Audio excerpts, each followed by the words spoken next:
Hello friends, good morning and welcome to the mechanical tutor.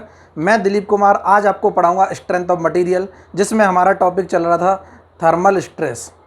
हमने दो case देख लिए थे थर्मल स्ट्रेस के, जैसा कि सबको पता है। पहला केस क्या था कि अगर फ्री एक्सपेंशन हो रहा है तब थर्मल स्ट्रेसेस क्या आती हैं, और अगर मैं उसी एक्सपेंशन को मैं क्या कर देता हूँ, रेस्ट्रिक्टेड कर देता हूँ इन एनी वन डायरेक्शन। हमने कल रेस्ट्रिक्ट किया था, एक डायरेक्शन में किया था, दूसरी डायरेक्शन हमने ओपन छोड़ दी थी। तब हमने देखा था थर्मल स्ट्रेसेस क्या आ रही है। कल हमने रिजल्ट भी देखा था, सबको पता होगा थर्मल स्ट्रेसेस का एक रिजल्ट आया था alpha delta T into E करके। क्लियर है? Where E is the Young's modulus, alpha is the thermal expansion coefficient, delta T is the temperature difference. जिसने भी प्रीवियस लेक्चर नहीं देखा, मैं उससे रिक्वेस्ट करूंगा एक बार वो लेक्चर जरूर देख ले, ताकि ये चीज़ें आसानी से समझ आए। ठीक है? और सबसे पहले आज बता दीजिए आप लोग कैसे हो। उम्मीद करता हूँ सब लोग ठीक होंगे, लॉकडाउन में अपने टाइम का सही से यूटिलाइज़ कर रहे होंगे, अपनी हेल्थ का ख्याल रख रहे होंगे और देख रहे होंगे मैकेनिकल ट्यूटर को, आराम से अपने नोट्स बना रहे होंगे, खुश होंगे, मज़े ले रहे होंगे और बढ़िया मज़ा भी आ रहा होगा, जैसा कि सबको पता है। ठीक है, चलो आज हम फर्दर आगे कंटिन्यू करेंगे। कल जो हमने देखा था उसका एक केस का मैं एक एग्जाम्पल लेता हूँ। कल जो केस किया था उसका एक एग्जाम्पल लेंगे, किस टाइप के क्वेश्चन टच करता है, कैसे पूछा जाता है। फिर मैं उसी केस को थोड़ा सा क्या करूँगा, एक्सटेंड करूँगा। मींस अगर कोई भी एक सपोर्ट फ्लेक्सिबल होता है, मींस थोड़ा बहुत एक्सपेंशन हो सकता है, उसके केसेज में थर्मल स्ट्रेसेस कितनी आएंगी। तो इस तरह के क्वेश्चन हमें देखने को मिलते हैं एग्जाम में। ठीक है, हम देखेंगे। या फिर मैं बीच में कोई स्प्रिंग वगैरह लगा देता हूँ तो कुछ ना कुछ परमिसिबल हमारे पास इलोंगेशन आएगा, उसी को हम क्या करेंगे, स्टडी करेंगे कि किस तरह से हमारा आ रहा है। यहाँ तक सबको क्लियर है? और ये जो सेशन है किस किस एग्ज़ाम के लिए, जैसा कि आप सब जानते हैं कौन कौन सा एग्ज़ाम है। गेट का एग्ज़ाम हुआ, इंजीनियरिंग सर्विस का एग्ज़ाम हुआ, या फिर स्टेट लेवल का असिस्टेंट इंजीनियर, जूनियर इंजीनियर का एग्ज़ाम हुआ, या फिर हमारा एसएससी जेई का एग्ज़ाम हुआ, पीएसयू का, किसी भी सेमेस्टर एग्ज़ाम, सबके लिए ये सब्जेक्ट भी इम्पोर्टेंट है और ये लेक्चर भी बहुत इंपॉर्टेंट है।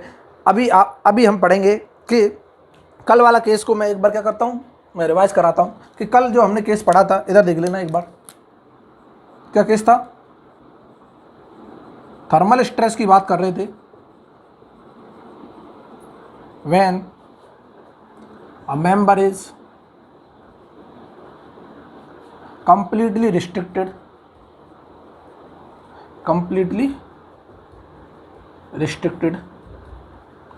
in one direction, एक ही डायरेक्शन में रिस्ट्रिक्ट किया था, बाकी अदर डायरेक्शन में फ्री था, डायमीटर बढ़ रहा था, कल भी हमने बताया था। ठीक है, इन वन डायरेक्शन। कल हो सकता है इन वन डायरेक्शन ना लिखा हो तो उसे क्या कर लेना, लिख लेना, कोई दिक्कत नहीं। वैसे एग्जाम्पल जब लिया था सबको समझ आ गया होगा, इसमें कोई दोहराई नहीं। ठीक है, तो हमने कल रिजल्ट जो निकाले थे, हमने देखा था कि रिएक्शन जो आ रही थी, हर कोई बता सकता है क्या थी। अल्फा था delta T temperature difference into E into area, कुछ इस तरह का रिजल्ट आया था। ये क्या थी, रिएक्शन थी या फिर रिएक्शन फोर्स था, हमको सबको पता है। इधर देख लो, रिएक्शन फोर्स। बहुत बढ़िया। थर्मल स्ट्रेस जब हमने निकाली थी तो हम बोल देते थे आर डिवाइड बाई एरिया कर दो, फोर्स डिवाइड बाई एरिया, यही होता है। क्योंकि ये फोर्स रिएक्शन लग रहा होगा, इसे ही रजिस्ट कर रहा होगा मटेरियल, और वो रजिस्ट कर रहा होगा, वही रेजिस्टेंस फोर्स आ गया पर यूनिट एरिया। क्या मैं लिख सकता हूँ, अल्फा डेल्टा टी इंटू क्या होगा, ई होगा। यहाँ तक सबको क्लियर है, कोई दिक्कत नहीं है। ये थर्मल स्ट्रेस है। एक चीज़ तो हमको क्लियर नज़र आ रही है कि जो थर्मल स्ट्रेस है इंडिपेंडेंट ऑफ क्या है, डायमेंशन है। यहाँ पे कोई डायमेंशन का रोल नहीं आ रहा, मीन्स ना तो लेंथ आ रही है, ना हमारा एरिया आ रहा है, कुछ भी नहीं आ रहा। इसका मतलब मैं बोल सकता हूँ कि जो थर्मल स्ट्रेसेज आ रही हैं इस केस में, वो क्या है, independent of cross section area बोल दो, और क्या बोल दो, कोई भी डायमेंशन बोल दो, क्योंकि डायमेंशन का रोल ही नहीं है। बहुत बढ़िया। बट हाँ, मटेरियल पे डिपेंड कर रही है, बिल्कुल कर रही है कि जैसे जैसे मटेरियल चेंज करूँगा थर्मल स्ट्रेसेस चेंज हो जाएंगी। बिल्कुल ठीक है, क्योंकि यहाँ पे भी ई आ रहा है, अल्फा आ रहा है, दोनों मटेरियल की प्रॉपर्टीज़ हैं, जैसा कि हम जानते हैं। टेम्परेचर डिफरेंस आ रहा है। ठीक है, मैं एक एग्जाम्पल लेना चाहूँगा। इधर देखना, एक एग्जाम्पल है बहुत ही खूबसूरत सा, कि मान लो मेरे पास दो बार है, कुछ क्वेश्चन इस तरह का दिया है, क्वेश्चन ही मान लो इसे, कि मेरे पास दो बार है। पहली बार जो है वो हमको दिखाई दे रही है कुछ इस तरह की, मैंने बना दी, बहुत बढ़िया, और कंप्लीटली रिस्ट्रिक्टेड है, कोई भी परमिसिबल यहाँ पे एलोंगेशन नहीं दिया। ठीक है, मैंने बोला इसका डायमीटर है कुछ डी, इसका जो डायमीटर है वो क्या है, स्मॉल डी, और इसकी जो लेंथ है वो क्या है, एल लेंथ है। ठीक है, कोई दिक्कत नहीं। ये है हमारी पहली बार, जिसे मैं फर्स्ट बोल दे रहा हूँ। एक सेकंड बार मैंने ली, इधर देख लो, सेकंड बार ले ली मैंने, कोई इस तरह की बार है, कोई दिक्कत नहीं, कुछ भी ले लो। समझाने के लिए बता रहे हैं किस तरह से क्वेश्चन पूछ सकता है एसएससी जेई, और एक नंबर में गेट में भी बन सकता है। मैंने बोल दिया इसका जो डायमीटर था वो तो हो गया क्या, हाफ हो गया। डायमीटर क्या कर दिया, हाफ कर दिया, कोई दिक्कत नहीं। और लेंथ को बढ़ा के कर दिया 2L। लो सबको दिखाई दे रही है, लेंथ क्या हो गई, 2L हो गई। और ये केस है हमारा सेकंड बार है, बहुत अच्छे। पूछ रहा है फाइंड, क्या पूछ रहा है, फाइंड। मुझे बताओ रिएक्शन जो आएगी इसमें कुछ रिएक्शन आएगी, ठीक है। Find R1 divide by R2। और सबको पता है मेरे लाल, क्या पता है कि रिएक्शन जो आती है दोनों डायरेक्शन में सेम इक्वल एंड अपोजिट आती है, कल हमने डिस्कस किया था, ठीक है। तो यहाँ पे जो रिएक्शन आ रही है दोनों डायरेक्शन से सेम आएगी, अपोजिट आएगी, तो उसको R1 माना है, ठीक है। जैसे मान लिया लेट मान रहा हूँ, क्वेश्चन में नहीं दिया, ये हमको मानना पड़ रहा है। यहाँ पे जो रिएक्शन आ रही है उसे R1 बोल दिया होगा इसने, वही बोल रहा है ना कि फर्स्ट केस में जो रिएक्शन आ रही है वो R1 है, दूसरे केस में जो रिएक्शन आ रही है वो क्या है, R2। बोला सर ऐसे कैसे लिख सकते हो आप कि रिएक्शन आ रही है, ये तो तब आएगी ना जब क्वेश्चन में कुछ तो देगा, अभी तो कुछ दिया ही नहीं। इसने जरूर दिया है, बिल्कुल दिया है कि इनकी मटेरियल प्रॉपर्टीज तो सेम है, दोनों का मटेरियल क्या है, सेम है। मैं लिख दे रहा हूँ, टेंशन नहीं लेनी। ई सेम है, अल्फा भी क्या है, सेम, दोनों के लिए क्या है, मटेरियल सेम है। इसका मतलब ई और अल्फा सेम होगा, ये मटेरियल की प्रॉपर्टी है। और दोनों का टेम्परेचर डिफरेंस क्या हो रहा है, डेल्टा टी से इंक्रीज कर रहा है। Both the bars increases with delta T degree Celsius. बहुत अच्छे, क्लियर है। इसका मतलब ये हुआ कि पहली बार दूसरी बार दोनों का टेम्परेचर डेल्टा टी से क्या हो रहा है, बढ़ रहा है। अब तो 100% रिएक्शन आनी है, तो ये जो रिएक्शन आई है उसी का रेशियो पूछ रहा है, ये रेशियो क्या होगा। बहुत अच्छा, पहला पार्ट। दूसरा बोल रहा है कि थर्मल स्ट्रेस जो है 1 में और थर्मल स्ट्रेस 2 में दोनों का निकाला जाए, उन दोनों का रेशियो क्या होगा। ये दोनों चीज़ें पूछी हैं, किस तरह से निकालेंगे इधर देखना। बहुत शानदार कंसेप्ट है, इस तरह से टच कर लेता है कोई दिक्कत नहीं। इधर देखना कि सर हम जानते थे कि जो रिएक्शन है वो क्या अल्फा पे डिपेंड कर रही है, ठीक है, डेल्टा टी ई। अल्फा डेल्टा टी ई तो दोनों में सेम है, बिल्कुल सेम है सर, अल्फा ई सेम है, मटीरियल सेम है, डेल्टा टी भी दोनों का सेम है। अगर अलग अलग होता तो हम क्या बोल देते, डेल्टा टी चेंज हो रहा है, कोई दिक्कत नहीं।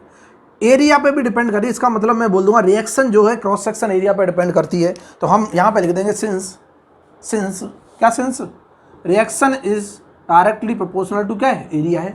अल्फा डेल्टा टी ई क्या है, सेम है, इसलिए हमने लिखा नहीं है, क्योंकि दोनों क्या हो जाएंगे, कैंसिल हो जाएंगे। तो क्या मैं बोल सकता हूँ R1 डिवाइड बाई जो R2 होगा वो क्या होगा sir, A1 divide by A2 होगा, बिल्कुल होगा, वो 100% होगा, कोई डाउट नहीं, ठीक है।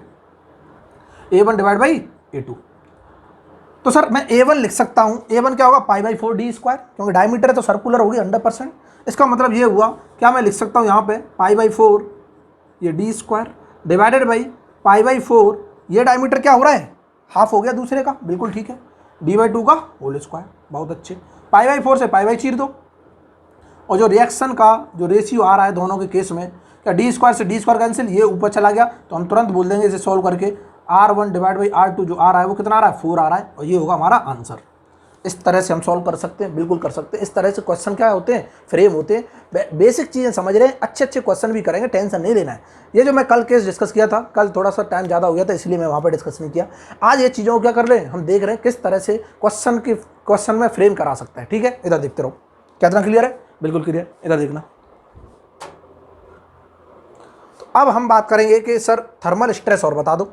मैं इसी को क्या है, इसको मिटा रहा हूँ, अब सबने लिख लिया होगा, कोई दिक्कत नहीं है कि सर मुझे थर्मल स्ट्रेस और बता दो कि थर्मल स्ट्रेस इसका क्या होगा और किस तरह निकालेंगे। एक चीज़ तो हमें क्लियर है कि हमने अभी बोला है थर्मल स्ट्रेस क्या है, इंडिपेंडेंट ऑफ क्रॉस सेक्शन है, बिल्कुल ठीक। हम ये भी जानते हैं कि सर ऐसे केसेज में थर्मल स्ट्रेस का जो रिलेशन था वो क्या था सर, अल्फा था, डेल्टा टी था, इनटू क्या था, ई था। इसका मतलब ये हुआ, हमने तुरंत बोल दिया था क्या, independent of cross section, independent of dimension बोल दो, क्रॉस सेक्शन बोल दो, दोनों चीज़ क्या है, सेम तो नहीं है, बट डायमेंशन से ही तो क्रॉस सेक्शन निकल रहा है। बहुत बढ़िया इधर देखते रहो कि सर अल्फा डेल्टा ई तो दोनों के केस में सेम है। इसका मतलब मैं तुरंत बोल दूंगा चुटकियों में, 1 के केस में और सेकंड के केस में जो थर्मल स्ट्रेस आएगा, फर्स्ट वाले के और सेकंड के केस में जो थर्मल स्ट्रेस होगा वो क्या होगा, दोनों कैंसिल हो जाएंगे। ये भी अल्फा डेल्टा टी ई आ रहा है divide by alpha delta T E आ जाएगा, बिल्कुल सही। और ये दोनों क्या है, सेम है, जैसा कि यहाँ नीचे दिया हुआ है। तो हम तुरंत बोल देंगे क्या आएगा, रेशियो 1 आ जाएगा, कोई दिक्कत नहीं है। इस तरह से क्वेश्चन अगर पूछता है तो हम तुरंत चुटकियों में क्या कर देंगे, सॉल्व कर देंगे। कैसे भी थ्योरी बना के पूछ ले तब भी हम कर देंगे सॉल्व। इतना क्लियर है, बिल्कुल क्लियर है। अब मैं एक बहुत खूबसूरत सा क्वेश्चन दे रहा हूँ, इधर देखते रहना, बहुत ही शानदार क्वेश्चन है, इसको करने की कोशिश करना, मजा आ जाएगा। लो इसको मिटा दो, ये तो क्या है, चुन्नू सा था। अब मैंने इसलिए दिया था कि अब मैं एक क्वेश्चन करवाना चाहता हूँ कि कैसे होगा, इधर देखते हो, बहुत मजा आने वाला है।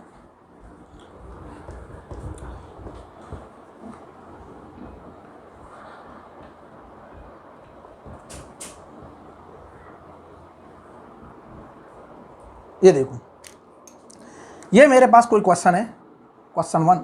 क्या क्वेश्चन है, इधर देखना कि सर मेरे पास तो इस तरह का क्वेश्चन आया, मैं इसका क्या करूं, कैसे करूं, ये तो अभी पढ़ा ही नहीं है। हाय हाय, देखते रहो, बहुत ही मज़ा आने वाला है, बहुत ही खूबसूरत सा कंसेप्ट है कि ठीक है सर, मैंने 2 बार मान ली, बहुत बढ़िया, 2 बार मान ली। मैंने इसकी लेंथ बोल दी सर ये क्या है, 2L के बराबर है। देखते रहे ना, मज़ा आने वाला है। ये क्या है, 2L के बराबर। और मैंने बोल दिया सर ये जो लेंथ है ये क्या है, L के बराबर है। बहुत अच्छे। मैंने बोल दिया सर ये जो इंक्रीमेंट हो रहा है इसका, या इसको बोल देता हूँ सर ये जो मटेरियल है ये E है, और ये जो मटेरियल है इसकी प्रॉपर्टी क्या है, 2E के बराबर है। बहुत अच्छे, दोनों मटेरियल भी मैंने डिफरेंट दे दिए, इसका मतलब अल्फ़ा भी चेंज होगा। बहुत बढ़िया। मैंने बोल दिया सर इसका जो अल्फ़ा था और इसका अल्फ़ा ट्वाइस अल्फ़ा के बराबर है। बहुत अच्छा, जितना वैल्यू इसका अल्फ़ा था इसका क्या है, 2 अल्फ़ा के बराबर है। अल्फ़ा सब जानते हैं क्या है, अल्फ़ा हमारा क्या है, ब्लैक में लिख देते हैं, अगर किसी को दिक्कत है, नहीं दिख रहा हो तो दिखना चाहिए, नहीं दिखेगा तो क्या दिक्कत हो जाएगी। मैंने बोला ये क्या था, E था, तो ये हमने बोल दिया 2E, और ये अगर अल्फ़ा था तो हमने बोल दिया क्या, ये 2 अल्फ़ा। बहुत अच्छा। मैंने बोला कि सर मैं नहीं जानता कुछ भी, मैं तो चाहता हूँ कि इसको गर्म करूँ। क्या करूँ, गर्म करूँ। क्वेश्चन में बोल रहा है इसको गर्म करो, और गर्म करके डेल्टा टी इंक्रीज कर दो। लो बढ़िया, बहुत बढ़िया। कि सर मैंने इसको किया heat and increase the both bar by delta T degree Celsius. बहुत अच्छे, एक चीज़ क्लियर हो गई, दोनों बार का डेल्टा टी सेम दे रखा है, हीट किया होगा दोनों को तो एक साथ ही क्या कर दिया, गर्म कर दिया। बहुत बढ़िया। बोला है, क्या बोला है, सबसे पहले पार्ट में, फर्स्ट पार्ट में क्या बोला है कि सर मुझको तो रिएक्शन का रेशियो चाहिए। मुझको तो सर रिएक्शन का रेशियो चाहिए कि 1 और 2 में रिएक्शन क्या आएगी। अब देखो मैं इसको मान रहा हूँ 1, बहुत शानदार क्वेश्चन है, इधर देखते रहना। इसको मान रहा हूँ क्या, 2, बहुत खूबसूरत, देखते रहो। कि सर ये बोल रहा है फाइंड कि मुझे तो R1 डिवाइड बाई क्या बता दो, R2 बता दो। ये फर्स्ट माना है तो ये क्या है, second, R1 divide by R2 reaction का रेशियो। बहुत अच्छे। दूसरे पार्ट में बोला है, सेकंड पार्ट में, कि मुझे तो थर्मल स्ट्रेसेस का रेशियो भी बता दो। बहुत अच्छा। पहले हमने जो वो दिया था, क्वेश्चन दिया था, उसमें क्या था, अलग अलग मैंने बार बनाई थी, अब मैंने एक ही साथ कंबाइन करके 2 बार को कनेक्ट कर दिया है। अब पूछ रहा है क्या हुआ, इधर देखते रहो ना, बहुत ही शानदार कंसेप्ट है, इधर देखते रहो, मज़ा आने वाला है। कि सर जब मैं इसको गर्म करूँगा, इधर समझना चीज़ों को, जितने लोगों को कंसेप्ट आ गया एक बार ट्राई करें, पॉज करके क्या करें, ट्राई करें, अपने आप आंसर निकालें। अगर आंसर सही आ रहा है इसका मतलब सारी चीज़ें क्लियर हैं, नहीं भी सही आ रहा है तो क्या है, दुखी नहीं होना है। क्यों नहीं होना है, यार चीज़ें सीखने को मिल रही हैं, कोई दिक्कत नहीं। अगली बार से हम क्या करेंगे, उम्मीद करेंगे अच्छे से समझने की। इधर देखो कि सर ठीक है, रिएक्शन का रेशियो पूछ रहा है, कैसे निकालेंगे। टेम्परेचर डिफरेंस हुआ, temperature difference means temperature increase किया, इसका मतलब ये दोनों एक्सपेंड हो रहे होंगे, बिल्कुल हो रहे होंगे।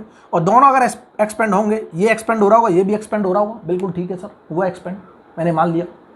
जैसे ही एक्सपेंड हुआ, इसका मतलब ये हुआ कि यहाँ पे जो रिएक्शन आ रही होगी, कुछ ना कुछ रिएक्शन आ रही होगी, क्योंकि दोनों एक्सपेंड हो रहे हैं ना टेम्परेचर की वजह से, और दोनों अगर एक्सपेंड हो रहे हैं तो इसे रोकने की कोशिश कौन कर रहा होगा, रिएक्शन कर रही होगी। इस पॉइंट पे मैंने रिएक्शन मान ली, इस पॉइंट पे मान लेता हूँ ए रिएक्शन, और यही किसके बराबर होगी, R1 के बराबर होगी, बिल्कुल ठीक है।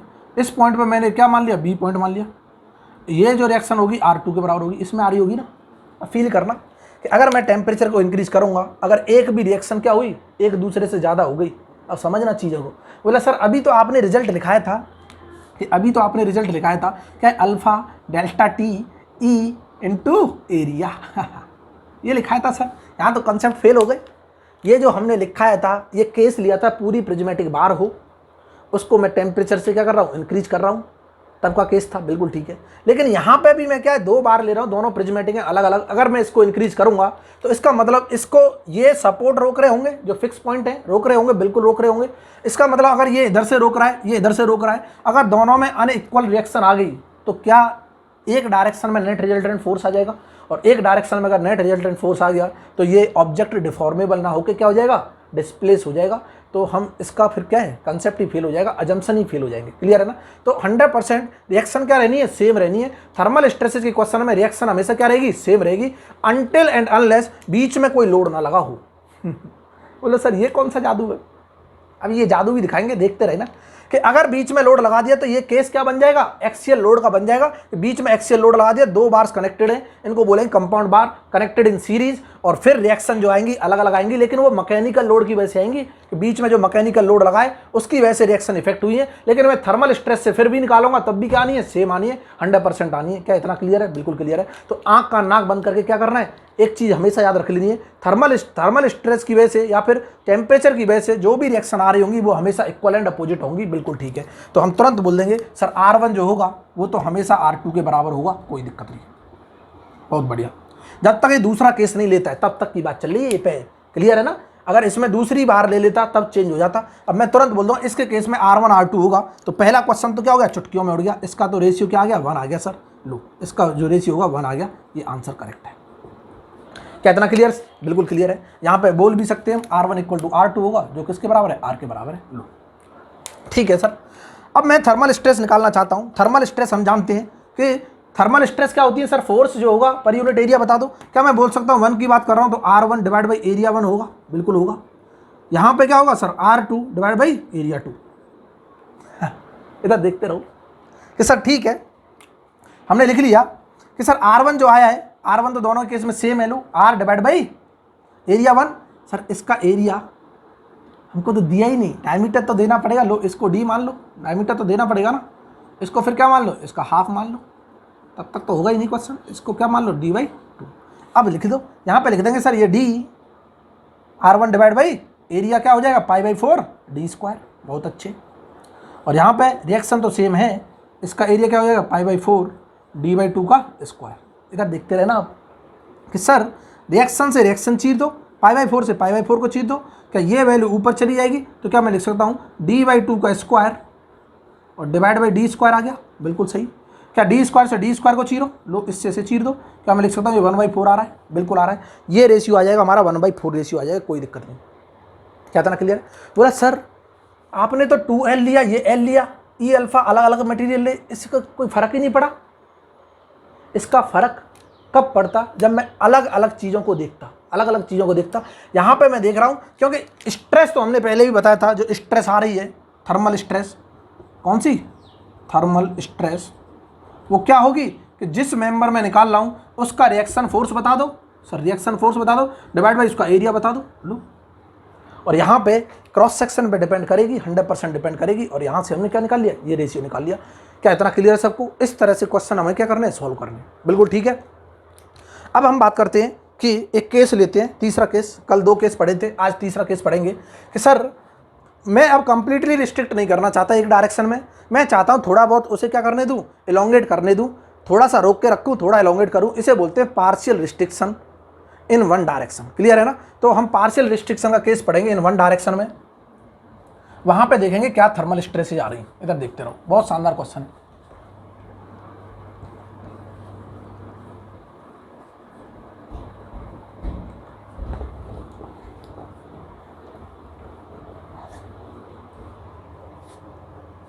इधर देखो, केस 3 की बात कर रहा हूं मैं। केस 3 क्या है, partial restriction, partial restriction, partially restricted expansion लिख देना, पार्शियली रिस्ट्रिक्टेड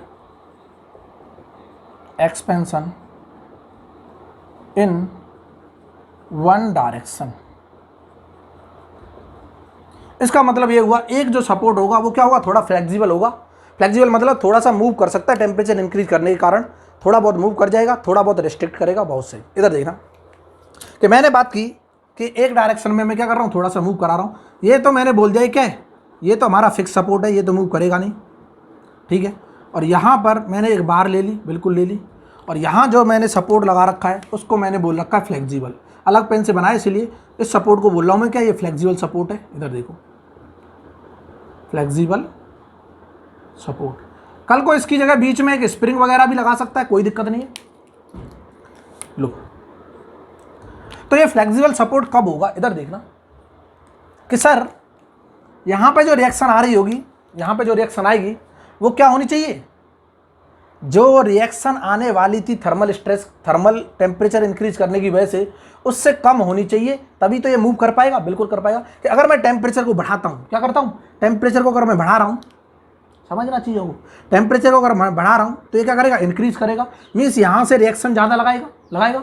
इसका मतलब इधर से जो रिएक्शन लगनी चाहिए वो थोड़ी क्या होनी चाहिए, कम होनी चाहिए इस वैल्यू से, तभी तो ये क्या कर पाएगा, मूव कर पाएगा। बिल्कुल ठीक है। तो मैं बोल दूंगा फ्लेक्सिबल सपोर्ट कब होगा, मीन्स रिएक्शन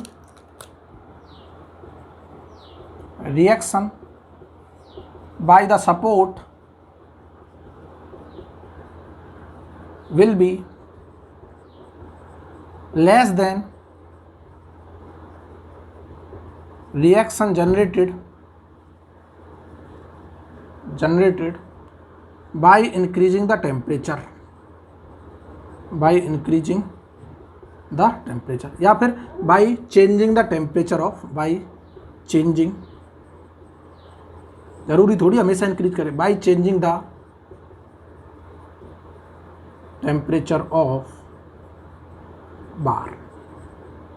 क्लियर है, बहुत सही। इधर देखना, इसका मतलब सर अगर ये फ्लेक्सिबल है तो दूसरे केसेस में कैसा दिखाई देगा हमको, लो सर ये फ्लेक्सिबल था इसीलिए थोड़ा बहुत क्या कर गया, ये मूव कर गया और यहाँ पे पहुँच गया। टेम्परेचर इंक्रीज करा है तो ये सपोर्ट कहाँ आ गया, यहाँ पे आ गया। ये फ्लेक्सिबल था और मूव कर गया, बहुत अच्छे। तो अब जो रिएक्शन आ रही होगी वो रिएक्शन क्या होगी, दोनों साइड बराबर होगी, 100% होगी। उसके बाद क्या है, रिएक्शन जो आएगी वो क्या हो जाएगी, दोनों साइड हमने मान लिया आर रिएक्शन आ गई, ठीक है। कब, जब इसकी लेंथ एल थी, सबको लिख लेना, इसका मटेरियल का प्रॉपर्टी अल्फा है और इसको टेम्परेचर से क्या कर रहे हैं, डेल्टा टी से इंक्रीज कर रहे हैं, कोई दिक्कत नहीं, डेल्टा टी डिग्री सेल्सियस, यहाँ लिख लेना डेल्टा टी डिग्री सेल्सियस। कितना क्लियर है। और इसकी ई क्या है, यंग्स मॉडुलस ऑफ इलास्टिसिटी।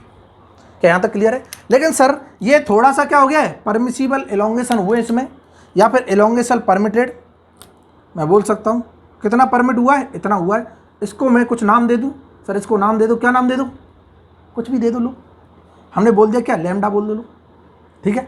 तो लैम्डा मैं बोल दूंगा, लैम्डा क्या है, लैम्डा क्या है कि elongation permitted by flexible support, flexible support. कितना क्लियर है, elongation permitted by flexible support. और इसका दूसरा नाम है, और इसको बोल देते हैं यील्डिंग ऑफ सपोर्ट, मतलब चेंज हो रहा है कुछ ना कुछ, यील्डिंग ऑफ सपोर्ट। कितना क्लियर है, यील्डिंग ऑफ सपोर्ट। और तीसरा नाम है इसका कि अगर कहीं बीच में स्प्रिंग लगा देता, कल कोई लैम्डा को क्या बोल देगा, स्प्रिंग का कुछ डिफ्लेक्शन हुआ होगा, स्प्रिंग का डिफ्लेक्शन। चौथा, इसको हम ये भी बोल सकते हैं वॉल यील्ड्स। बोला सर ये क्यों बोल दिया, कि अगर बोल देता ये वॉल है, वॉल भी थोड़ी शिफ्ट हो गई, इसका मतलब इसको बोल देते हैं वॉल यील्ड्स एक्सेट्रा। क्लियर है ना, बिल्कुल ठीक है। मतलब कहने का ये हुआ कि यहाँ से जो एलोंगेशन हो रहा होगा उसमें कुछ तो इस सपोर्ट ने रोका है, कुछ क्या कर दिया है, परमिट कर दिया है। और ये जो परमिट किया है ये वैल्यू क्या आई है, लैम्डा आई है, बिल्कुल ठीक है। अब हम इसका थर्मल स्ट्रेस का एक्सप्रेशन निकालेंगे, कैसे निकलेगा, ठीक है। कैसे निकलेगा कि सर अगर इसको मैं नहीं लगाता, फ्लेक्सिबल सपोर्ट को नहीं भी लगाता, तो ये थोड़ा और एक्सपेंड होता, फ्री एक्सपेंशन का केस हो जाता, ठीक है, थोड़ा एक्सपेंड होके जाता। लेकिन ये हमारा फ्लेक्सिबल सपोर्ट है, इसने रोकने की कोशिश की है, तो कुछ इसके एलोंगेशन को इस रिएक्शन ने रोका होगा, कुछ थोड़ा सा हिस्सा इसने रोका होगा। इसका मतलब ये हुआ कि अगर मैं बात करता हूँ ड्यू टू थर्मल की वजह से जो एलोंगेशन हुआ है, प्लस ड्यू टू रिएक्शन की वजह से जो एलोंगेशन हुआ है, वो क्या हमको लैम्डा के बराबर आया है, बिल्कुल आया है, ठीक है, हम लिख सकते हैं। इधर देखते रहना, मैं इसको मिटा दूं, बिल्कुल मिटा दूं।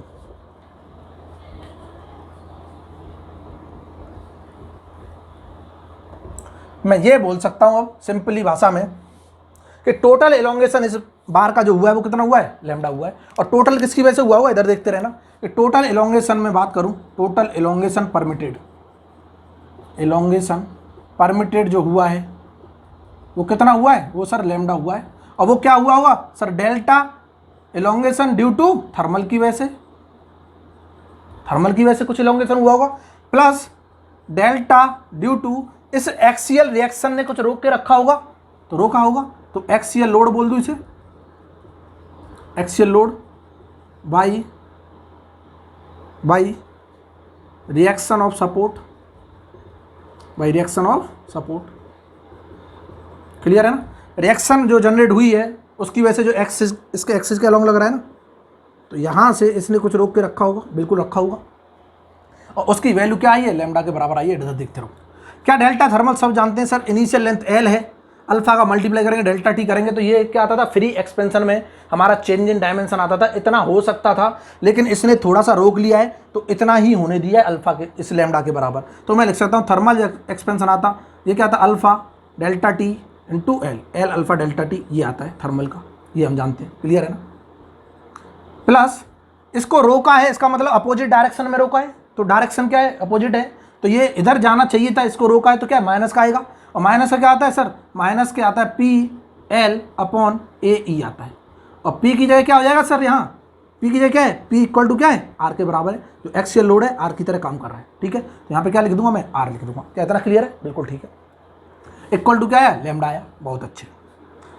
क्या सबको क्लियर है इतना, बिल्कुल क्लियर है। इधर देखो, क्या मैं इसको reaction upon area thermal stress बोलता था, ठीक है, क्या मैं लिख सकता हूँ एल अल्फा डेल्टा टी, इसको इधर ले आया माइनस लैम्डा इक्वल टू, इसको इधर ले गया आर एल अपॉन ए, किसी को कोई दिक्कत नहीं है।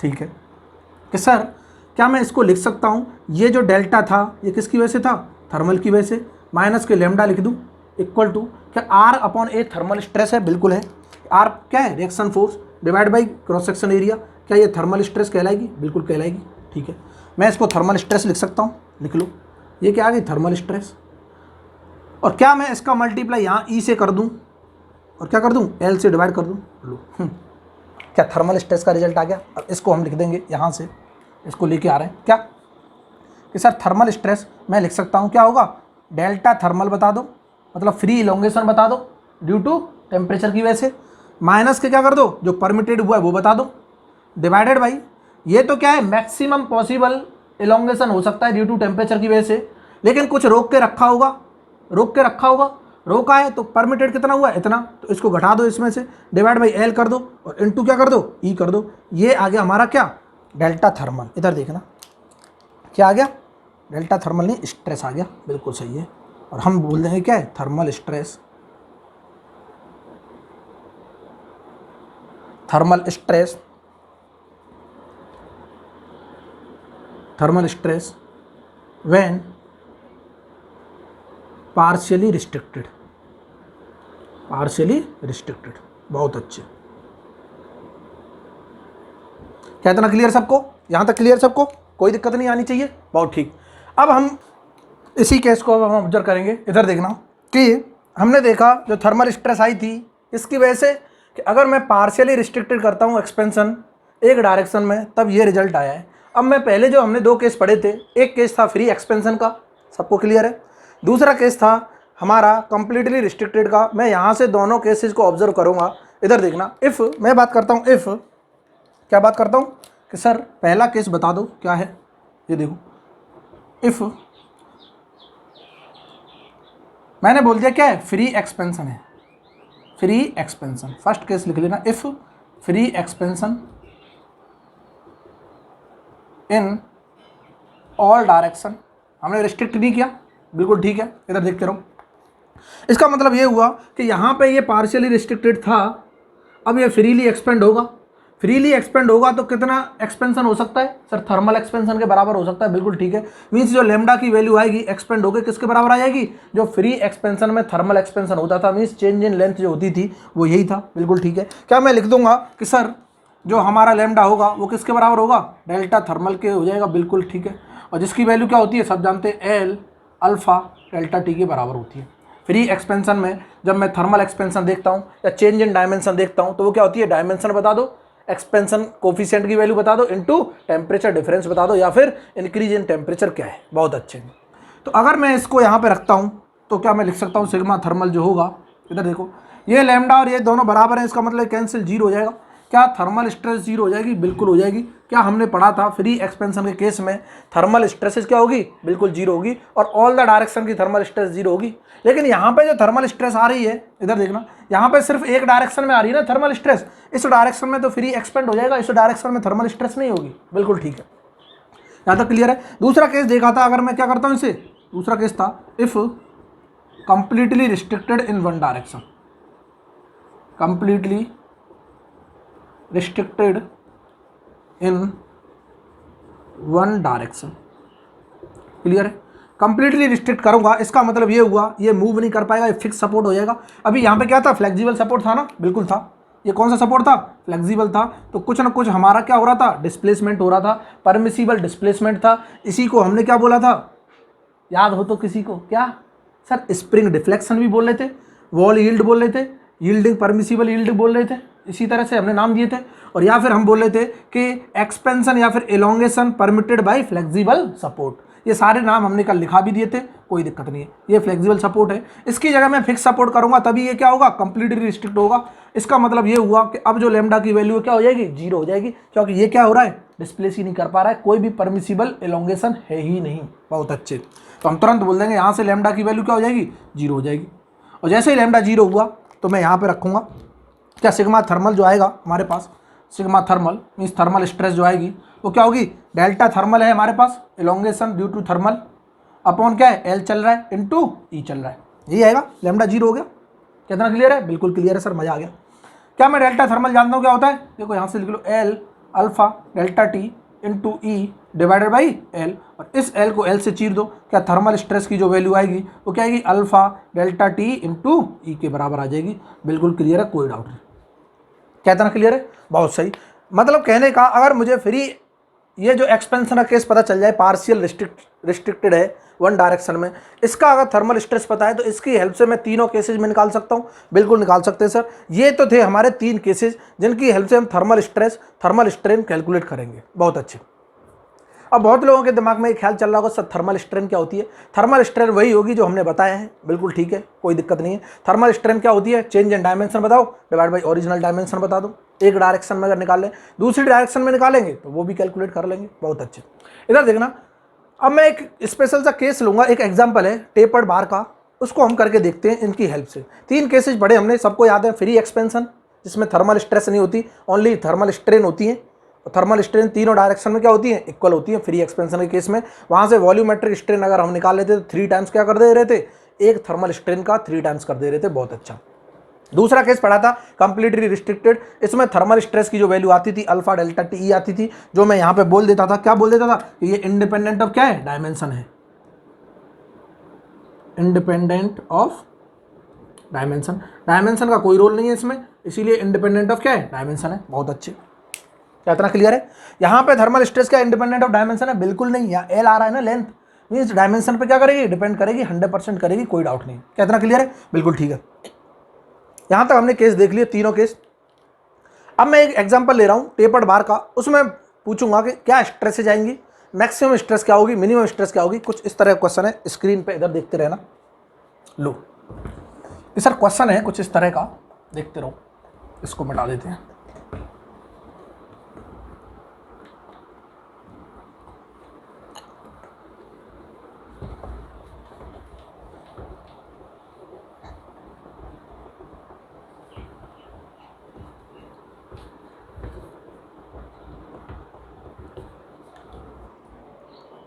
इधर देखो कि मैं एक क्वेश्चन की बात कर रहा हूँ, बहुत अच्छा क्वेश्चन है, इसको समझो, फिर आगे डिस्कस करेंगे।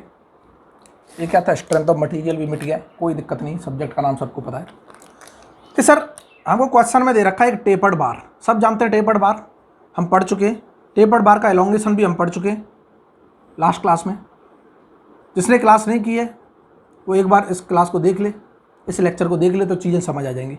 हमने बोला सर यहाँ का जो डायमीटर है, एक एंड का डायमीटर D1 मैंने बता रखा है, क्या है? D1 डायमीटर है, कोई दिक्कत नहीं। दूसरा जो डायमीटर है क्या है? D2 डायमीटर है, small diameter D2, larger diameter D1। ठीक है। मैंने इसकी प्रॉपर्टीज भी बता रखी है कि ये क्या है, इसका कुछ ई होगा, बिल्कुल होगा, अल्फा होगा क्या, पर डिग्री सेल्सियस की बात करते थे, अल्फा होगा पर डिग्री सेल्सियस, ये हमको दे रखा है। और लेंथ भी दे रखी है इसकी क्वेश्चन में, ये क्या लेंथ ऑफ टेपर्ड बार है, ठीक है, इतनी लेंथ का टेपर्ड बार है। और बोला है if increase the temperature of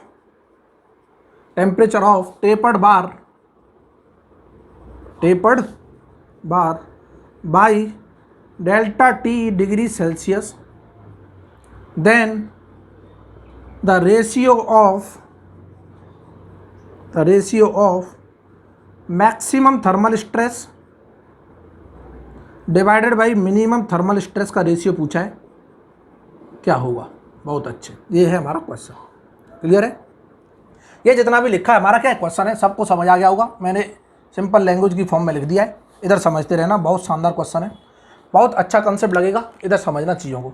तो उसने बोला है कि अगर मैं इसका टेम्परेचर डेल्टा टी से इंक्रीज करता हूँ, यहाँ पे लिख लेते हैं लोग, sir delta T degree Celsius से क्या कर रहा है, इंक्रीज कर रहा है टेम्परेचर को, तब इसमें जो थर्मल स्ट्रेस आएगी मैक्सिमम आएगी एक जगह मिनिमम आएगी। तो अंडा भी बता देगा सर, स्ट्रेस हम निकाल रहे थे, क्या निकाल रहे थे सर, स्ट्रेस जो होता है फोर्स पर यूनिट एरिया होता है, लेकिन यहाँ एरिया सेम नहीं है। प्रिज्मेटिक बार होती तो मैं बोल देता हर जगह थर्मल स्ट्रेस क्या है सर, सेम है, कोई दिक्कत नहीं है। जैसा कि हमने, क्या ये कंप्लीटली रिस्ट्रिक्टेड है, बिल्कुल है, क्योंकि यहाँ पे उसने परमिसिबल इलोंगेशन दिया नहीं है, तो कंप्लीटली रिस्ट्रिक्टेड है। अगर ये टेपर्ड बार नहीं होता, प्रिज्मेटिक बार होता, इफ मैं लिख रहा हूँ यहाँ पे, समझना चीज़ों को, इफ ये क्या होता, प्रिज्मेटिक बार होता, तो मैं बोल देता जो थर्मल स्ट्रेस होती हर जगह क्या होती, सेम होती कि नहीं होती। और ये वैल्यू क्या है, सब जानते हैं, अल्फा डेल्टा टी इंटू ई के बराबर होती, कोई दिक्कत नहीं किसी को। ये क्या है, इफ प्रिज्मेटिक बार, समझते रहना चीज़ों को। लेकिन यहाँ पे तो उसने केस ही बदल दिया, वाह, यहाँ पे तो उसने केस ही बदल दिया कि सर मैं प्रिज्मेटिक बार क्यों लूँ, मुझे तो ये बताओ कि हम हमेशा प्रिज्मेटिक बार लेते हैं, हम तो चाहते हैं इस बार के डायमेंशन को भी क्या करें, क्रॉस सेक्शन को भी चेंज कर दें, ताकि हमको पता तो चले एक्चुअल में चल क्या रहा है। तो क्या मैं एक सिंपल सा कंसेप्ट लिखना चाहूँगा, स्ट्रेस अगर मैं बात करता हूँ स्ट्रेस की, क्या स्ट्रेस जो होती है वो क्या होती है, कितना फोर्स लग रहा है, इसी फोर्स की वजह से इंटरनल रेजिस्टिंग फोर्स आ रहा होगा, तो वो दोनों बराबर हो जाते हैं, बिल्कुल ठीक है। डिवाइडेड बाई हम बात करते हैं क्या, एरिया। और यहाँ पे जो फोर्स आता है वो क्या रिएक्शन नहीं आती, क्या बिल्कुल आती है सर, यहाँ पे कोई रिएक्शन आएगी आर, और ये रिएक्शन इसी के बराबर होगी, बिल्कुल सही है, कोई दिक्कत नहीं। इतना क्लियर है सबको, ठीक है कि सर जो फोर्स आएगा वो रिएक्शन के बराबर होगा, आर डिवाइड बाई क्या होता है, एरिया होता है। लेकिन इस टेपर्ड बार के केस में दो एरिया दिखाई दे रहे हैं सबको कि सर यहाँ पे अलग एरिया है, यहाँ पे अलग एरिया, क्योंकि यहाँ का डायमीटर बड़ा है तो एरिया भी बड़ा होगा, यहाँ का डायमीटर क्या है, छोटा है, तो एरिया भी क्या होगा, छोटा होगा। इधर देखते रहो, इसका मतलब आर की वैल्यू अगर क्या हो, सेम हो, चेक करते रहे ना, वाह मेरे लाल, कि सर आर की वैल्यू क्या हो, सेम हो, तो क्या मैं बोल सकता हूँ stress is inversely proportional to area. बहुत अच्छे, लो मैं तुरंत बोल दूंगा स्ट्रेस इज क्या है, इनवर्सली प्रोपोर्शनल टू एरिया। इसका मतलब ये हुआ कि स्ट्रेस मैक्सिमम कब होगा, जब एरिया क्या होगा, मिनिमम होगा। आए है सर, स्ट्रेस को मैक्सिमम करना है तो एरिया को कम करना पड़ेगा, बहुत बढ़िया। और स्ट्रेस अगर मिनिमम करना है तो एरिया क्या होना चाहिए, मैक्सिमम होना चाहिए। ये हमको क्लियर हो गया, बहुत अच्छे। इसका मतलब एरिया मिनिमम जो दिखाई दे रहा है क्या, ए 2 पॉइंट पे है, बिल्कुल ठीक, 2 पॉइंट पे डायमीटर छोटा है ना, सबसे कम एरिया यहाँ होगा, सबसे ज़्यादा एरिया कहाँ होगा, यहाँ होगा। मैं तुरंत लिख दूंगा A1। बहुत अच्छे, एक चीज़ तो मुझे क्लियर हो गई सर कि मुझे चाहिए थर्मल स्ट्रेस मैक्सिमम। बहुत अच्छे, देखते रहो कंसेप्ट क्या है कि सर थर्मल स्ट्रेस मैक्सिमम चाहिए तो मुझे रिएक्शन तो पता है कॉमन होगी, डिवाइडेड बाई क्या, मैं एरिया मिनिमम लिख दूं तभी तो मैक्सिमम आएगा। देखो यहाँ देखो, थर्मल स्ट्रेस मैक्सिमम अगर हमें चाहिए तो एरिया मिनिमम चाहिए, और रिएक्शन हमें पता है क्या, मैं reaction divide by minimum area क्या है, A2 पे है। बहुत अच्छे, क्या A2 की वैल्यू मैं लिख सकता हूँ, R डिवाइड बाई क्या होती है, π/4, डायमीटर कितना है, D2 का स्क्वायर। क्या इतना क्लियर है सबको, बहुत अच्छा सर, मज़ा आ रहा है, देखते रहो, मजा लेते रहो। क्या इस 4 को ऊपर ले जाऊँ, 4R/π/D2 का स्क्वायर। बहुत बढ़िया, बहुत शानदार कंसेप्ट, ठीक है सर। मैं चाहता हूँ थर्मल स्ट्रेस क्या बता दो, मिनिमम बता दो, और ये मिनिमम थर्मल स्ट्रेस जो होगी क्या, वो R/ क्या होगी, फोर्स अपॉन एरिया मैक्सिमम। और एरिया मैक्सिमम मैं निकालता हूँ तो R की वैल्यू तो क्या सेम चल रही है, एरिया मैक्सिमम क्या होगा, A1 पे होगा।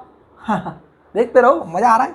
कि sir are divide by A1 का डायमीटर D1 है, तो मैं पाई बाई 4 क्या लिख दूँ, D1 स्क्वायर लिख दूँ, किसी कोई दिक्कत नहीं है। और यहाँ से आ गया 4R upon pi D1 square. बहुत बढ़िया। सर हमसे दोनों का रेशियो पूछा है, अंदाज भी बता देगा लोग कि अगर रेशियो पूछा है, ratio of thermal stress maximum divided by thermal stress क्या मिनिमम, देखते रहे ना। क्या मैं लिख दूँ, मैक्सिमम तो ये था, तो मैं लिख दूंगा 4R upon pi D2 square. बहुत बढ़िया। इसी को डिवाइड कर दो किससे, 4R upon pi D1 square. 4R से 4R को चीरो, पाई से पाई को चीर दो, D1 स्क्वायर को ऊपर ले जाओ। क्या मैं लिख सकता हूँ, D1 अपॉन D2 का क्या आएगा, होल स्क्वायर आएगा। ये तो हमारा जो एक्चुअल क्वेश्चन था वो पूछ लिया और वो हमने निकाल दिया, बड़े आसानी से निकाल दिया। कल को टेपर्ड बार दे दे, इधर समझते रहो चीज़ों को, बहुत मज़ा आने वाला है। कल को टेपर्ड बार दे दे और बोले कि टेपर्ड बार पे मैक्सिमम थर्मल स्ट्रेस और मिनिमम थर्मल स्ट्रेस का रेशियो बताओ, तो कुछ नहीं करना। करना क्या है कि जो मैक्सिमम डायमीटर है उसको मिनिमम डायमीटर से डिवाइड कर दो, उसका क्या कर दो, स्क्वायर कर दो, ये आ गया रेशियो।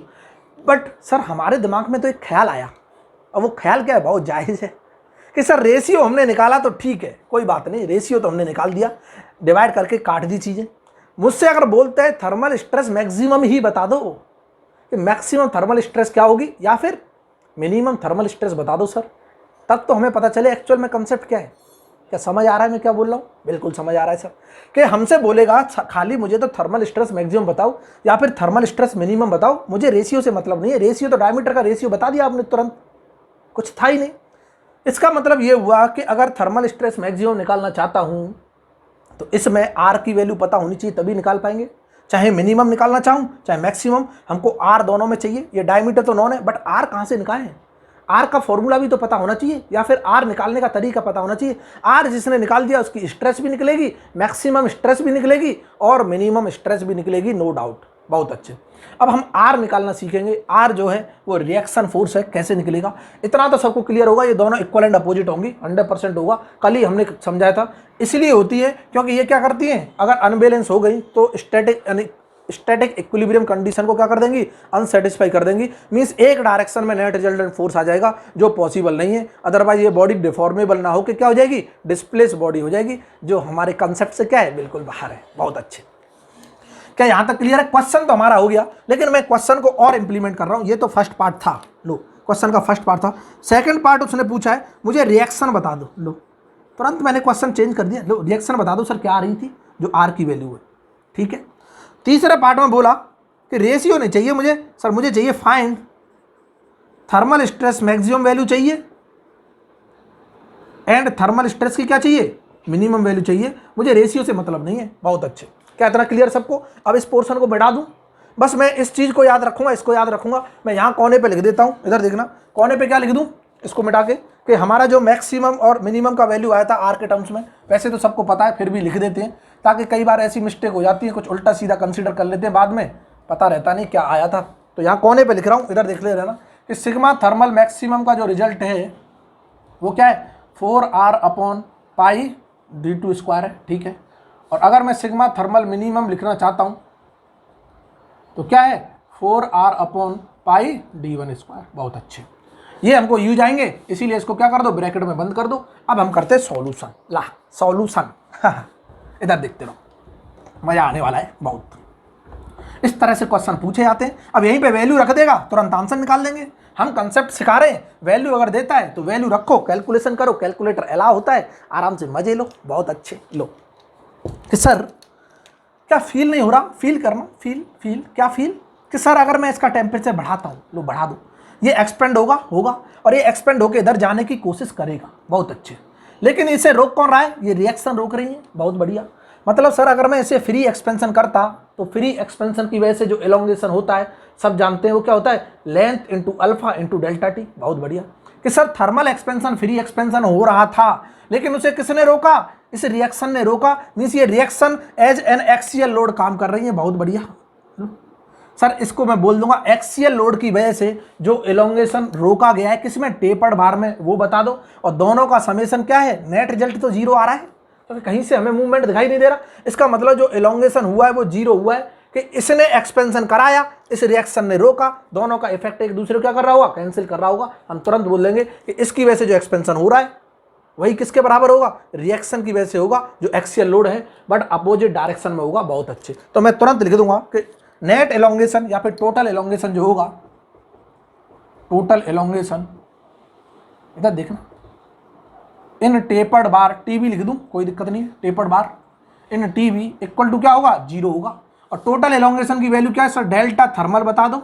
बहुत बढ़िया, डेल्टा थर्मल प्लस कि सर डेल्टा जो होगा एक्सियल लोड की वजह से होगा, किसमें, टेपर्ड बार में, वो बता दो।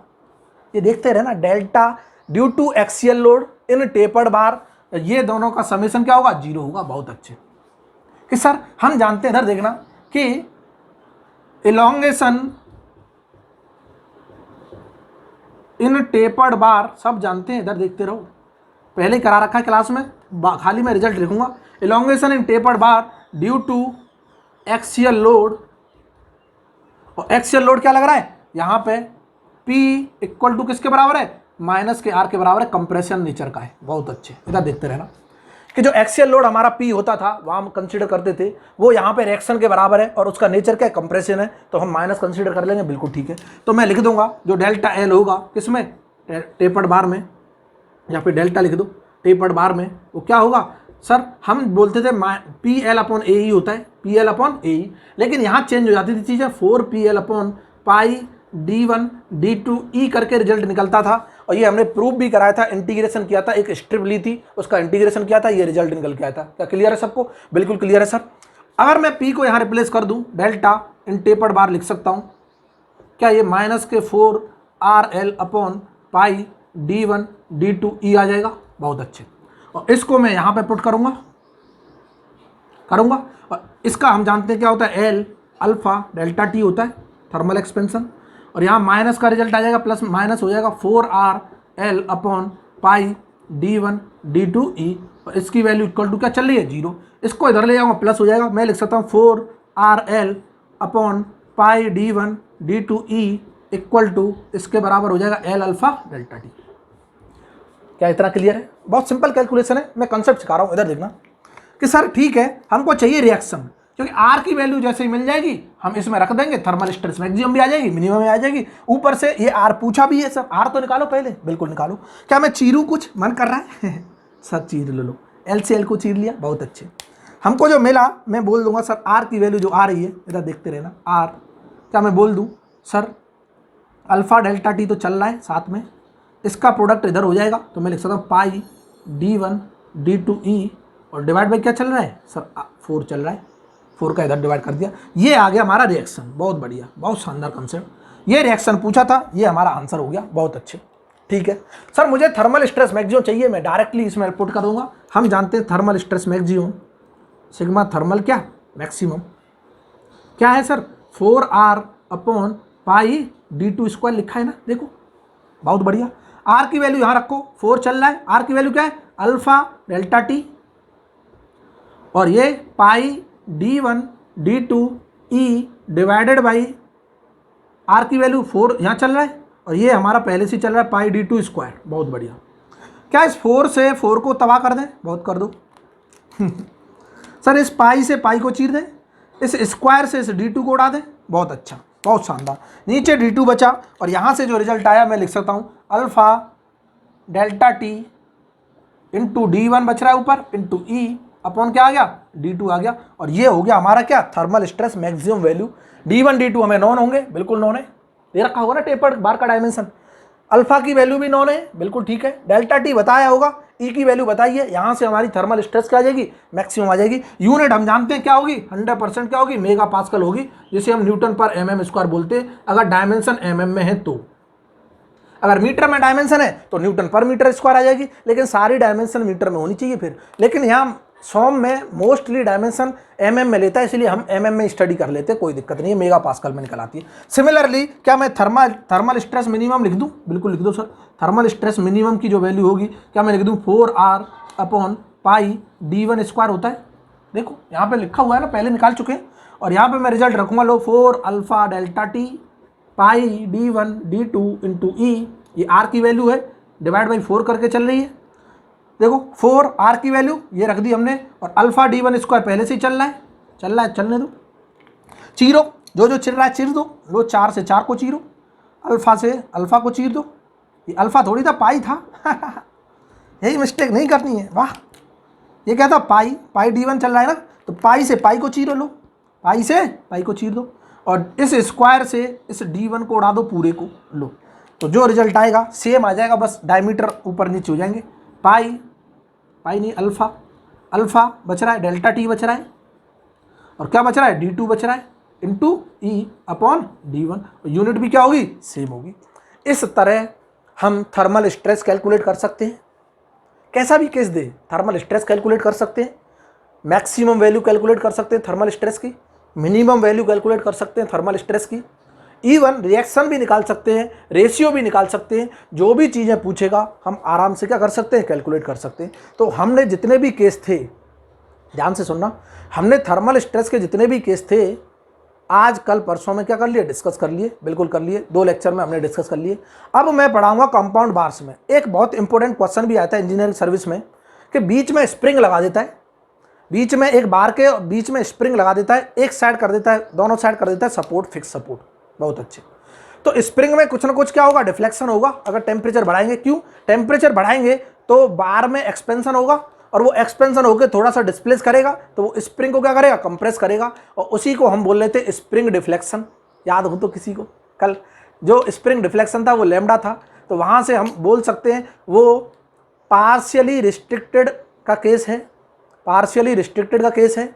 तो थर्मल स्ट्रेस पार्शियली रिस्ट्रिक्टेड में हमने निकाला था, थर्मल स्ट्रेस इक्वल टू क्या होता है कि डेल्टा थर्मल बता दो माइनस के lambda divide by L into E करके हमारा रिजल्ट आया था। सबको याद होगा, और नहीं भी याद है तो अपने नोट्स बनाओ, यहाँ से चीज़ों को रिवाइज करो। कल मैं उसी कंसेप्ट को वहाँ पे प्रूव करूँगा। कल इंजीनियरिंग सर्विस में एक क्वेश्चन आया रखा है, उसको हम प्रूव करेंगे, बहुत शानदार क्वेश्चन है, टेंशन नहीं लेनी है। उसके बाद मैं पढ़ाऊँगा कंपोजिट बार्स में स्ट्रेसेज निकालनी है, थर्मल स्ट्रेस। कंपोजिट बार मतलब कि अगर सीरीज में कनेक्ट कर रखी है 2 बार तब बताओ, पैरेलल में कनेक्ट कर रखी है तब थर्मल स्ट्रेस बताओ कैसे निकालते हैं। उम्मीद करता हूँ आज का लेक्चर सबको पसंद आया होगा, और पसंद आया है तो लाइक तो बनता है, और लाइक के साथ साथ शेयर भी बनता है। शेयर जितना ज़्यादा करोगे आपका फ़ायदा है, क्योंकि मैं चीज़ों को उतना ही अच्छे से क्या है पढ़ा पाऊँगा। क्योंकि अभी तो मुझे ऐसा लग रहा है कुछ दिनों से लोगों ने देखना भी बंद कर दिया है, पढ़ना ही बंद कर दिया। बहुत से लोग तो ये सोच रहे होंगे, हम बात कर लेते हैं आज, कि सर पता नहीं लॉकडाउन चल रहा है, कोरोना चल रहा है, पेपर होगा भी कि नहीं होगा। टेंशन नहीं लेनी है, पेपर 100% होना है, सबके पेपर होंगे, बट आप पहले से प्रिपेयर हो जाओ। एकदम सडनली अगर नोटिफिकेशन आ गया तो दिक्कत हो जाएगी, क्योंकि प्रिपरेशन रहेगी नहीं। सडनली नोटिफिकेशन आएगा, सडनली एग्जाम होंगे तो फिर दिक्कत आ जाएगी। इसीलिए अपना प्रिपेयर होकर चलो। मैं ये नहीं बोल रहा दिन रात पढ़ो, अभी दिन रात पढ़ने की जरूरत नहीं है। दिन रात तब पढ़ा जाता है जब एग्जाम बहुत नज़दीक हो, 1 महीने पहले, 2 महीने पहले एग्जाम से। अभी क्या है, फ्लो में पढ़ो। 5 आवर 6 आवर मैंने बोला है, 5 घंटे 6 घंटे पढ़ो 24 घंटे में से। अगर वाकई में प्रिपरेशन कर रहे हो तो 5 घंटे 6 घंटे तो क्या है अपने लिए टाइम दो, पढ़ने के लिए बिल्कुल टाइम दो। अगर चीज़ों को ऐसे डेली पढ़ते रहोगे अपने आप कॉन्फिडेंस आ जाएगा, किसी को कुछ कहने की ज़रूरत ही नहीं पड़ेगी, अपने आप कॉन्फिडेंस आएगा, अपने आप क्वेश्चन सॉल्व करोगे। सॉल्व करो, प्रैक्टिस करो। यहाँ पे हम थ्योरी पढ़ा रहे हैं, क्वेश्चन जरूर लगाया करो। क्वेश्चन जब तक नहीं लगाओगे तब तक चीज़ें प्रॉब्लम क्रिएट करेंगी, हमको पता नहीं चलेगा इन कंसेप्ट को क्वेश्चन की फॉर्म में कैसे अप्लाई करना होता है। सबसे मेन होता है हमारा क्वेश्चन की फॉर्म, क्वेश्चन में इन कंसेप्ट्स को लगाना, क्योंकि सबको आते तो हैं। अभी मैं बता दूंगा कि कोई क्वेश्चन आया है, उस क्वेश्चन में ये फॉर्मूला लगना है, तुरंत कर दोगे। लेकिन हमको भी तो क्या करना है, हमको गैस करना है, हमको पता करना है कि ये जो क्वेश्चन है इसमें क्या कंसेप्ट लगने वाले हैं, ये तभी पता चलेगा। तो नंबर ऑफ प्रैक्टिस क्या करोगे, ज़्यादा करोगे। कंसेप्ट सब यहाँ सीखो, क्वेश्चन भी प्रैक्टिस करो। इसीलिए मैं आपसे बार बार बोल रहा हूँ कि क्वेश्चन की सीरीज लेके आऊँ, तो मैं ऑनलाइन सीरीज लेके आना चाहता हूँ, ताकि सब लोग क्या करें, मैं टाइम दूंगा, क्वेश्चन सॉल्व करेंगे, मुझे रिस्पॉन्स देंगे, तो मुझे भी अच्छा लगेगा, मुझे मोटिवेशन मिलेगा कि हाँ लोग क्या कर रहे हैं, रिस्पॉन्स कर रहे हैं। तो मैं इतने बेहतरीन क्वेश्चन कराऊंगा आप जिसकी उम्मीद भी नहीं कर सकते। एडमिनिस्ट्रेटिव लेवल से लेके हर जगह तक के एएस के क्वेश्चन को टच करेंगे। Conventional, objective, SSC JE, each and every, छोटे से लेके बहुत बड़ा कंसेप्ट हम क्या कर लेंगे, क्लास में डिस्कस कर लेंगे। इसीलिए आपका सपोर्ट इतना चाहिए कि आप जितना ज़्यादा से ज़्यादा क्या कर सकते हो, 1000 सब्सक्राइबर तक पहुंचाओ कैसे भी करके, और बस और कुछ नहीं करना। बाकी पढ़ाई करो, खुश रहो, हंसते रहो, मुस्कुराते रहो, देखते रहो मैकेनिकल ट्यूटर। हम आपके साथ हैं। डेली मैं क्लास लेके आता हूँ 9 बजे स्ट्रेंथ ऑफ मटीरियल, 10 बजे इंजीनियरिंग मैथमेटिक्स।